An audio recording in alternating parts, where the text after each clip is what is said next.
ជ័យបារមីយើងខ្ញុំសម្ដេចគ្រូតូយាងដល់ព្រះគ្រូធំ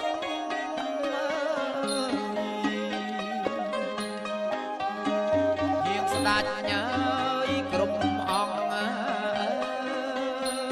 យាងស្ដេចគ្រប់អង្គលោកឲ្យមានរិទ្ធអចេះស្ដា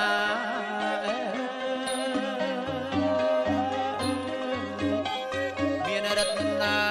យចេះស្ដាយ